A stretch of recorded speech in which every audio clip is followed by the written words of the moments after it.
একদিকে অপসংস্কৃতির ভুরি ভুরি উদাহরণ, আর একদিকে দেখুন জালিয়াতির পর জালিয়াতি, জন্ম জালিয়াতি চক্র, আর সেখানে ক্র্যাকডাউন।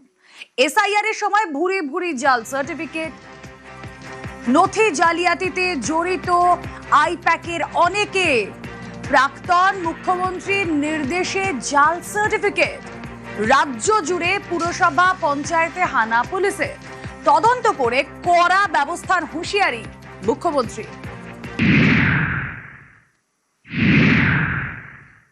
নথি জালিয়াতিতে জড়িত আইপ্যাকের অনেকে, জন্ম জালিয়াতি চক্রে এবার ক্র্যাকডাউন।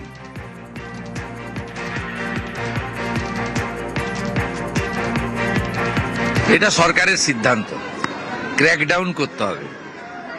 এসআইআর এর সময় যেভাবে অবৈধ জন্ম সার্টিফিকেট দেওয়া হয়েছে, আইপ্যাকের একটা বড় কনস্পিরেসি ছিল। আইপ্যাকের ওই চোরাগুলোকে বসিয়ে প্রাক্তন মুখ্যমন্ত্রী এবং তার দলের নির্দেশে যেভাবে অবৈধ বার্থ সার্টিফিকেট দেওয়া হয়েছে, তাতে রাজ্যের এবং দেশের সুরক্ষার প্রশ্নচিহ্ন দেখা দিয়েছে। তাই আমরা এটাকে ক্র্যাকডাউন করার জন্য যত রেকর্ড ছিল সিজ করলাম আজকে, এবং সিজ করার পরে পুলিশের পক্ষ থেকে যথাবিহিত ব্যবস্থা গ্রহণ করে স্ক্যান করে সিল করে আবার ফিরিয়ে দেওয়া হবে। কিন্তু আজকের পরে ওখানে আর কোনো কলম কালি কিছু লাগানোর সুযোগ থাকবে না। বার্থ সার্টিফিকেটের নামে বড় ষড়যন্ত্র, যারা জাল নথি করিয়েছেন তাদের সীমান্ত পার, জড়িত অফিসারদের বিরুদ্ধে বিভাগীয় তদন্ত, দোষ প্রমাণে জেল হতে পারে অফিসারদের, কড়া অ্যাকশনের হুঁশিয়ারি মুখ্যমন্ত্রী। এটা একটা বড় স্ক্যাম। আমরা শরণার্থীদের নামে যাদের সার্টিফিকেট ইস্যু হয়েছে, যারা সিএ তে পারমিসেবল, তাদের কিচ্ছু করব না। আর যে অবৈধ অনুপ্রবেশকারীদেরকে সার্টিফিকেট দেওয়া হয়েছে তাদেরকে তাড়াবো। আর তাদের যারা সার্টিফিকেট দিয়েছে তাদের প্রথমে ডিপার্টমেন্টাল প্রসিডিংস হবে, সাসপেন্ড হবে এবং জেলে যাবে, এবং তাদের বলতে হবে যাকে যাকে দিয়ে করেছে তাকে। আর এই জাল নথির শিকড় আসলে বাম জমানায়। শুধু 15 বছরের জঞ্জাল সাফ নয়, অস্তিত্বহীন দলের দুর্নীতিও পরিষ্কার করতে হচ্ছে। সিপিআইএম তৃণমূল জমানাকে নিশানা মুখ্যমন্ত্রী। পশ্চিমবঙ্গে এগুলো সব সিপিএম করে গেছিল, ভারতবর্ষের কোন রাজ্যে ছিল না। এটা জ্যোতিবাবুর সময় সিপিএম করে গেছিল সর্বস্তরে রাজনীতিকরণ করার জন্য। আমাদের শুধু 15 বছরের জঞ্জাল সাফ করতে হচ্ছে তা নয়, মহাশূন্যে বিচরণ করা অস্তিত্বহীন ওদেরও সমস্ত যে অপকর্ম সেগুলো পরিষ্কার করতে হচ্ছে। একই সাথে কাজ বেড়ে গেছে।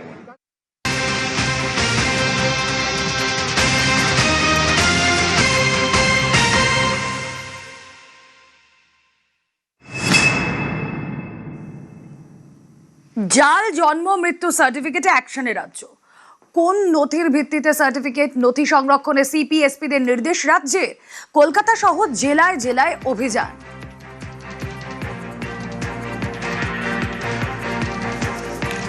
বাংলাদেশি ধরতে অ্যাকশনে রাজ্য সরকার। তৃণমূল আমলে হাজার হাজার ভুয়ো বার্থ সার্টিফিকেট, ভোটের পর প্রচুর ভুয়ো সার্টিফিকেটের হদিশ পাওয়া যাচ্ছে বলছেন মুখ্য সচিব। প্রায় 47,000 বার্থ সার্টিফিকেট খতিয়ে দেখা হয়, আর 47,000-এর মধ্যে 11,000-ই ভুয়ো বলে মুখ্য সচিবের দাবি। ভুয়ো সার্টিফিকেটের রমরমা দেখে প্রশাসনের মাথায় হাত, আর তাই ভুয়ো ধরতে রাজ্য জুড়ে অভিযানে প্রশাসন। এসআইআর করে বাংলাদেশি ধরার আপ্রাণ চেষ্টা কমিশনের। মমতা সরকারের অসহযোগিতায় লিস্টে এখনো ভুয়ো, ভোটার তালিকায় অনেক ভুয়ো ঢুকে। মুখ্য সচিব এমনই বলছেন, জাতীয় অখণ্ডতার জন্য এই অ্যাকশন খুবই জরুরি।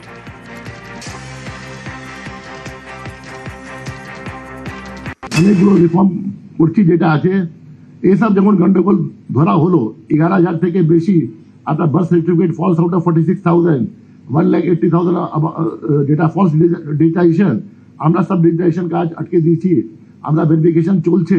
আর মানুষকে অসুবিধা হচ্ছে, কিছু লোক যে গন্ডগোল করছে, কিছু যেটা আছে অ্যান্টি সোশ্যাল এলিমেন্ট আছে, কিছু যেটা লোক গন্ডগোল করছে, ও জন্য ভাইরাল পাবলিক যেটা আছে সাফার করছে। বাট এটা কি করা যায়, এটা সমাজে আছে, we have to pool out all this people. কিছু টেম্পোরারি সুবিধা হবে, কিন্তু ফাইনালি যেটা আছে পরিষ্কার পরিচ্ছন্ন জন্য একটা ভালো সিস্টেম তৈরি হবে।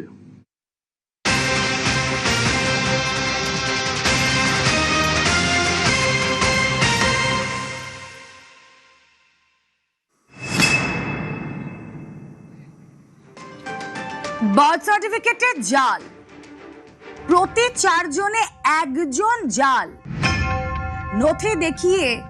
নথি খতিয়ে দেখে প্রশাসনের মাথায় হাত। সব থেকে বেশি জাল কোথায় কোথায়? সীমান্তবর্তী 3 জেলা, মালদা, মুর্শিদাবাদ, উত্তর দিনাজপুর।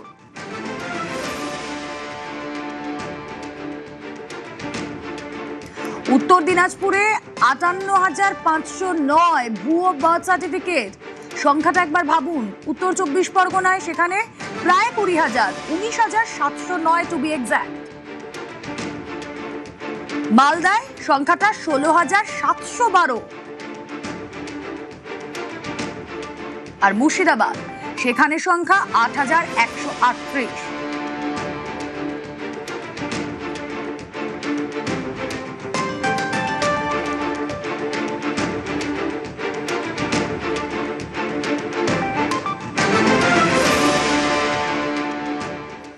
জেলা যেটা আছে আপনাকে বলছি আমি, যে উন্নতম জেলা আছে আপনার মুর্শিদাবাদ, 2,40,755। নেক্সট আছে উত্তর দিনাজপুর আছে 1,53,658। থার্ড যেটা অনার পেয়েছে ওটা আছে মালদা, ওটা আছে 1,48,877। তো আপনি দেখবেন এ abnormal হয়ে গেছে।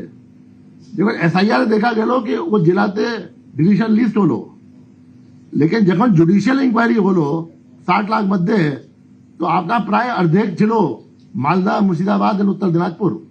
8 লাখ, 10 লাখ, 12 লাখ, 28 লাখ প্রায় ছিল যেটা আছে এই তিনটাই জেলাতে আউট অফ 60 লাখ। SIR মধ্যে বের হয়ে গেছে, জুডিশিয়াল স্ক্রুটিনির মধ্যে আটকে গেছে। আর এই জালিয়াতি কিভাবে হয়েছে?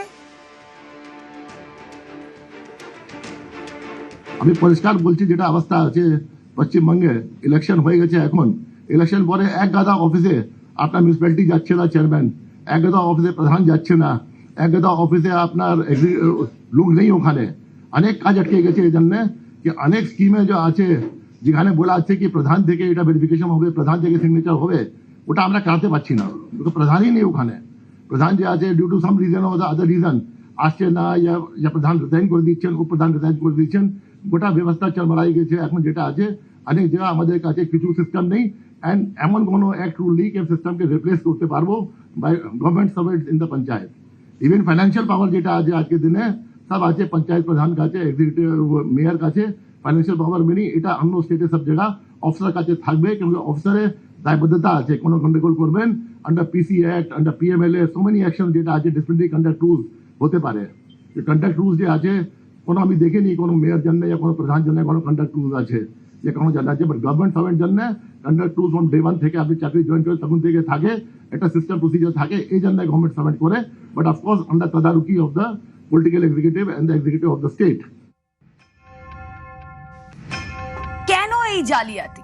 রাজনৈতিক স্বার্থ কাজ করেছে এর মধ্যে। রাজনৈতিক স্বার্থে জনবিন্যাস বদলের চক্রান্ত হয়েছে।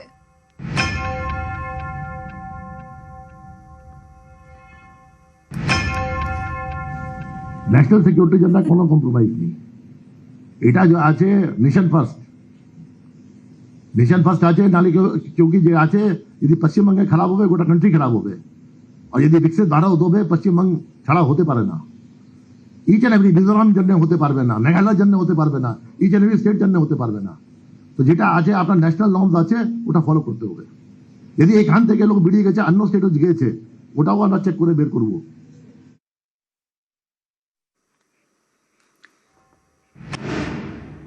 জাল ঢোকাতে কেমন চাপ? ডায়মন্ড হারবার লোকসভা কেন্দ্রের ফলতা, ভোটার তালিকায় মৃত 15। তৃণমূলের চাপে ভোটার তালিকায় নাম তোলার অভিযোগ, বিস্ফোরক। ফলতার সোনাকোপায় 185 নম্বর বুথের BLO, মৃত ব্যক্তিদের নাম ভোটার তালিকায় তোলার অভিযোগ। মৃত মানুষকে জীবিত রেখে দিয়ে না, মৃত মানুষকে জীবিত রাখিনি, অল্প রাখতে হয়েছে পার্টির চাপে। এরকম কিরকম ধরো এইগুলো বলছে, এগুলো এই দু একজন সবে মাত্র মারা গেছে, এদের রাখতে হবে, এইভাবে আমি রেখেছি। আমার নিজের মানে ইচ্ছায় রাখিনি। কারা বলেছে এটা? পার্টির ছেলেরা। পার্টির ছেলে কারা? নাম বলতে হবে এখন? কোন পার্টির ছেলে? তৃণমূল পার্টির ছেলে। কি বলেছিল? কি বলেছিল যে এইগুলো সবে মারা গেছে, এদের রাখতে হবে, এরা রাখলে ভালো। আমি কি করবো, আমার করার কিছু ছিল না বলেই আমি রেখেছি। জীবিত মানুষ তাকে না, জীবিত মানুষ নয়, মৃত মানুষকে জীবিত করে রেখেছি। তাই? হ্যাঁ। ও, কতগুলো এরকম রেখেছেন? এরকম আমি সব এখন ডিটেলস বলতে পারবো না। না, বলতে পারবো না। আরে বলুন। বলতে পারবো না। কারা করে দিয়েছে? দিদি আপনি প্রাইজ পেয়েছেন এসআইআর এর কাজ করে। হ্যাঁ, প্রাইজ প্রাইজ পেয়েছি, আপনি প্রাইজ পুরস্কার এখন আমি পেয়েছেন। বলতে পারবো না। এরকম জীবিত মৃত ভোটারদেরকে আপনি জীবিত করে রেখেছেন। মৃত ভাতারদের জীবিত সে খুব অল্প, সামান্য। কেন করেছেন আপনি? কেন করেছেন? হ্যাঁ, কেন করেছেন? আপনি এটা পারেন করতে? না, আমি পারি না করতে। অপরাধ করেছেন। জেনে শুনে আপনি তো অপরাধ না, করেছেন। অপরাধ করেছি, কিন্তু কিছু করার নেই তখন চাপেতে। উদ্যতন পক্ষে করে জানিয়েছিলেন? আপনার উদ্যোগ উপরে কাউকে আমি জানিয়েছিলেন? উপরে কোনো নাম্বারও ছিল না, কিছু ছিল না, আমি কি করে জানাবো? তা আপনি কি ওই জন্য জীবিত মানে মৃত মানুষকে জীবিত রাখার জন্য পুরস্কার পেয়েছেন? না, মৃত মানুষকে জীবিত রাখার জন্য পুরস্কার পাইনি। আমি ভালো কাজ করেছি, আমার খাতাপত্র কাজ ভালো হয়েছে বলে পুরস্কার কিন্তু পেয়েছি। এই যে মৃত মানুষকে জীবিত রাখা কি ভালো কাজ? না, ভালো কাজ নয়। তাহলে আপনি জেনে শুনে করেছেন কেন? জেনে শুনে করিনি। কারা কারা চাপ দিত আপনাকে এই নাম রাখার জন্য? ভিডিও ভিডিও ম্যাডাম না। ভিডিওকে জানিয়েছিলেন যে আপনার উপরে এই চাপ দিচ্ছে? হ্যাঁ, আমি ভিডিও ম্যাডাম, আমাদের উপরে যারা সব মোটামুটি আমি বলেছি যে এরকম জীবিত মানুষকে বাঁচিয়ে রাখতে হচ্ছে আমাদের পার্টির চাপে। কে শানু বকশিসকে বলেছিলেন? না, আমি শানু বনশীকে বলিনি। কাকে বলেছিলেন? ভিডিও অফিসের যারা কাজ করে তাদের বলেছি। এটা তো অবৈধ কাজ করেছেন আপনি। অবৈধ কাজ কি করবো, করার ছিল না তখন। আমি যদি করতাম আমার শাস্তি হতো, Yes, কি আমার শাস্তি হতো? স্কুল বন্ধ করে দিত, এমন কারা হতো। দিত? এটা আরে কারা? কারা দিত এরকম, ওই গ্রুপ থ্রেট দিত। ওরা কারা? ওরা কোন দল করতো? ও তৃণমূলেরই।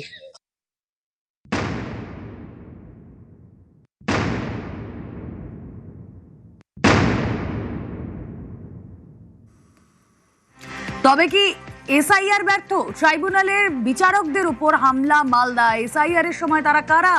তবে কি বাংলাদেশিদের বাঁচাতেই এই হামলা? Suffered accident. Please communicate it to register, sir. Our pilot is no more there. Our pilot car has suffered accident due to these hurdles.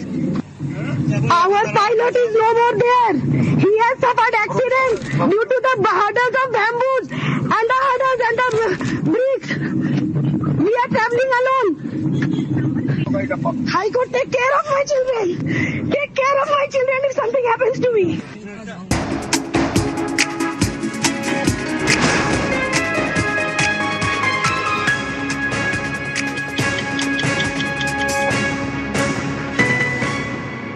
রাজ্য জুড়ে জাল বার্থ সার্টিফিকেট ধরতে অ্যাকশনে রাজ্য পুলিশ। কলকাতা সহ জেলায় জেলায় শুরু জাল বার্থ সার্টিফিকেট লক্ষ লক্ষ। গত 4 বছর ধরে জাল বার্থ সার্টিফিকেট তৈরি হয়েছে বিভিন্ন জায়গায়। পঞ্চায়েত প্রধান, পুরসভার চেয়ারম্যান তারা সই করেছেন, জাল বার্থ সার্টিফিকেট তৈরিতে সাহায্য করেছেন।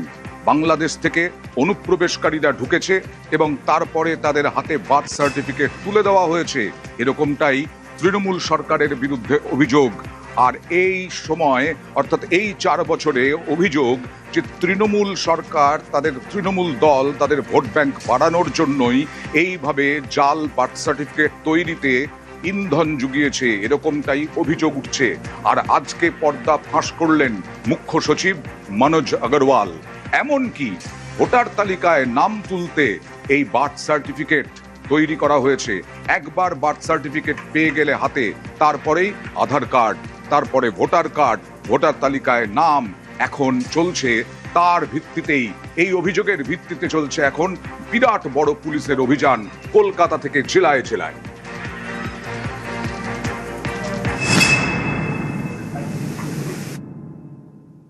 অনেকগুলো রিফর্ম করছি যেটা আছে, এসব যেমন গন্ডগোল ধরা হলো 11,000 থেকে বেশি আপনার birth certificate falls out of 46,000, 1,80,000 যেটা ফলস ডিজিটাইজেশন, আমরা সব ডিজিটাইজেশন কাজ আটকে দিয়েছি, আমরা ভেরিফিকেশন চলছে। আর মানুষকে অসুবিধা হচ্ছে, কিছু লোক যে গন্ডগোল করছে, কিছু যেটা আছে অ্যান্টি সোশ্যাল এলিমেন্ট আছে, কিছু যেটা লোক গন্ডগোল করছে, ওই জন্য ভাইরাল পাবলিক যেটা আছে সাফার করছে। বাট এটা কি করা যায়, এটা সমাজে আছে, we have to pool out all this people. কিছু টেম্পোরারি অসুবিধা হবে, কিন্তু ফাইনালি যেটা আছে পরিষ্কার পরিচ্ছন্ন জন্য একটা ভালো সিস্টেম তৈরি হবে।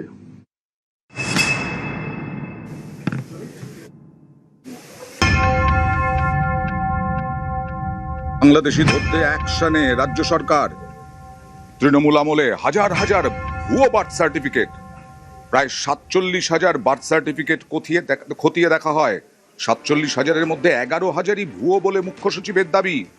সব থেকে বেশি জাল সীমান্তবর্তী 3 জেলা মালদা, মুর্শিদাবাদ, উত্তর দিনাজপুর। প্রতি 4 জনে 1 জন জাল, প্রতি 4 জনে 1 জন জাল। উত্তর দিনাজপুরে 58,509 ভুয়ো বার্থ সার্টিফিকেট, 58,509। দেখুন এবার উত্তর 24 পরগনায় 19,709 ভুয়ো বার্থ সার্টিফিকেট। এই সীমান্তবর্তী জেলাগুলোতেই সব থেকে বেশি। মালদায় 16,712 ভুয়ো বার্থ সার্টিফিকেট। অর্থাৎ 47,000-এর হিসেব এখনো পর্যন্ত উঠে এসেছে। সেই 47,000-এর মধ্যে 11,000-ই ভুয়ো বলে মুখ্য সচিবের দাবি। আর ভুয়ো সার্টিফিকেটের রমরমা দেখে প্রশাসনের মাথায় হাত। তাই ভুয়ো ধরতে রাজ্য জুড়ে অভিযানে এই মুহূর্তে পুলিশ। এসআইআর করে বাংলাদেশি ধরার আপ্রাণ চেষ্টা চালিয়েছিল কমিশন। মমতার সরকারের অসহযোগিতায় লিস্টে এখনো ভুয়ো বলে অভিযোগ।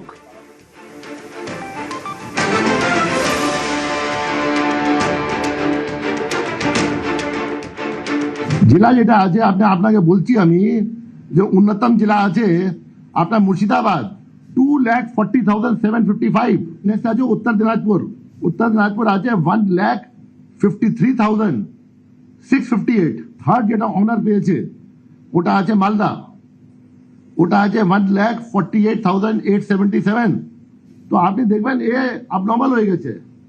দেখবেন এসআইআর দেখা গেল কি ও জেলাতে ডিলিশন লিস্ট হলো, लेकिन যখন জুডিশিয়াল ইনকোয়ারি হলো 60 লাখ মধ্যে, তো আপনার প্রায় অর্ধেক ছিল মালদা, মুর্শিদাবাদ আর উত্তর দিনাজপুর। 8 লাখ, 10 লাখ, 12 লাখ, 28 লাখ প্রায় ছিল যেটা আছে এই তিনটাই জেলাতে আউট অফ 60 লাখ। এসআইআর মধ্যে বের হয়ে গেছে, জুডিশিয়াল স্ক্রুটিনির মধ্যে আটকে গেছে।